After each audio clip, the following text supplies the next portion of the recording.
understanding of how opposition has picked up these issues. Now, another question that we must raise is how much corruption is going to be an issue in these elections, right? And this is coming at a time when the rally that you spoke about was held by the opposition in solidarity with Arvind Kejriwal.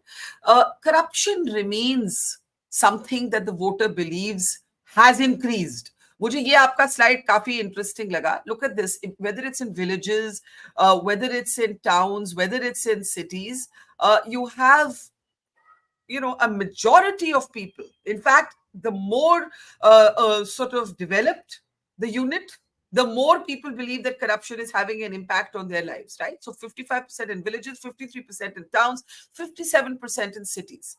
But we don't know that it is an electoral issue. Like, we don't know how to read these numbers. How do you read them?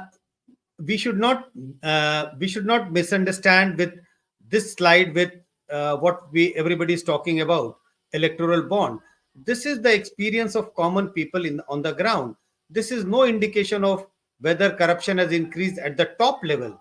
This is about our day-to-day experience about corruption. Going to a police station, going to your passport office, going to your driving license office. Wherever you go, you have to pay what you call Suvidha Shulk. You have to pay some money to get your work done. So it is a day-to-day experience of the people, which has come out very clearly from a survey which we have done among 10,000 people spread across the country in 100 parliamentary constituencies. And this is a national representative sample.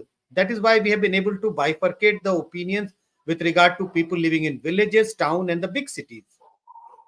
Now, we have another Mojo member, Prasad Duvuri, who says, Barkha, we have transitioned from a poor country to a developing one. Our polity now wants to know what's in it for me. The BJP is speaking to that, whereas the opposition is in an activism mode. Do you agree with that comment? Sorry, Barkha, can you repeat the question again? Yeah. The question, our audience Mojo member says, we have transitioned from a poor country to a developing one. The voter now wants to know what's in it for me. The BJP is demonstrating that, but the opposition is in activist mode. No, that is the precise difficulty with the BJP. Whenever you come out with the data about rising prices, unemployment, people feeling the pinch of unemployment on the ground, so there would be a counter narrative put up by the BJP and the government, and those data would come from growth rate, etc. The common man is not bothered about those big figures. The common man is worried about when they go out to buy essential commodities, when they go out to the vegetable market to buy vegetables, food grains, milk, and essential commodities. Do they think that it has become cheaper, or even the prices has remained the same? Most of the people feel that the prices have gone up 50 times, 60% times. If you compare the prices of food, grains, and essential commodities during last 6-8 months. So the big data which is being offered as a counter narrative by the government doesn't help the common man on the ground. Yeah, but when you again go back to those open-ended questions you asked, and 27% talking about unemployment, 23% talking about price rise, I am still confused, and I'm confused about why we're not hearing this being the centerpiece of the political gupshup. The speeches are about inflammable, emotive issues. The speeches are about all kinds of identity politics, both sides. Ek taraf opposition will talk about democracy, will talk about media, right? The other side, the BJP, will talk about, yes, they do talk about development, but also about a whole bunch of emotive issues. Why is this not more central to the campaign? I think on both sides, whether it is the ruling party or the opposition parties, I think both the sides have realized that these are the issues with which people have realized to, or people have developed the habit to live with. People will not believe if a party puts it in the manifesto that they are going to solve the unemployment issue. If the party comes to power, they will be able to resolve the issue of price rise. So I think the parties on both the sides have realized that these are not the issues on which they will be able to mobilize the voters in a sizable manner. They have to come up with something else. So these are the narratives which comes and go, but they want to mobilize the voters on emotive issues, because elections are all about perception. They are not looking at, and this is the perception data. Even if the government comes out with the data that employment has been generated to a great extent, maybe, but this is the perception that unemployment, there is a problem of unemployment. So the perception which has gone among the people of this country is that no party will be able to solve these problems of unemployment and price rise in an effective manner. And I think political parties have started responding to, and they don't care much about addressing these two issues, while they take recourse to some other issues, which are the emotive issues, whether it is Ram Mandir or whether you are talking about caste census. Yeah.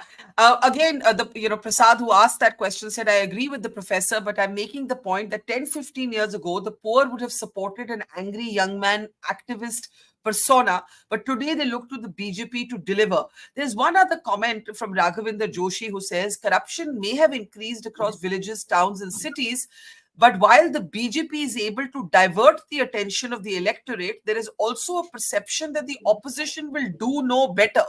This is important because while people have problems, they're not necessarily reposing faith in the opposition, at least nationally. And these are national elections.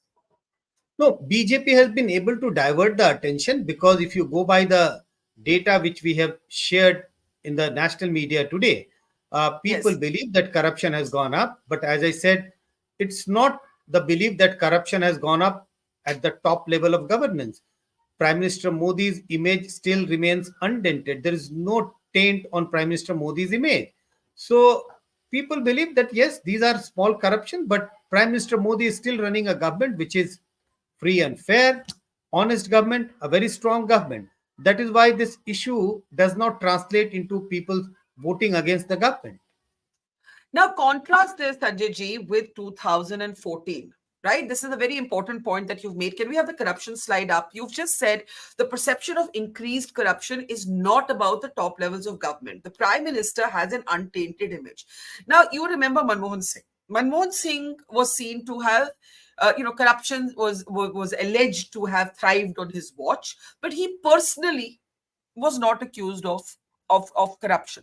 Now, you make the important point that the prime minister is untainted in this perception of increased corruption. That's about small units of governance, people's daily lives, buying a house, selling a house, getting something done from a local government office and so on. What is the difference? Prime Minister is untainted, but is the BJP untainted? Because these are two separate questions. No, I don't think that if we have asked this question in the survey, and we do get a sense that people have started asking questions about BJP's image, raising questions about BJP's image. They don't think that there is much difference when it comes to BJP's image as an honest party compared to other. But I will cite one. This is not a question which we have asked in this survey, but in an earlier survey we asked this question: would you like to vote for a candidate who may be corrupt but gets your work done? Or would you like to vote for a candidate who is an honest person, can't get your work done? A very large number of people said, we are happy to vote for a person who is corrupt but gets our work done. So the question which you raised about Manmohan Singh government, yes, Manmohan Singh himself was considered as an honest prime minister, but still he was thrown out of power because it was seen as a non-functioning government, a non-functional government. And we all know that 2013 there was a big saying, government paralysis. In a sense, nothing was working in the government. I think that is what hurt the Congress at the time of 2014 election. Not only corruption was one big issue, but along with the corruption, the government was seen as a non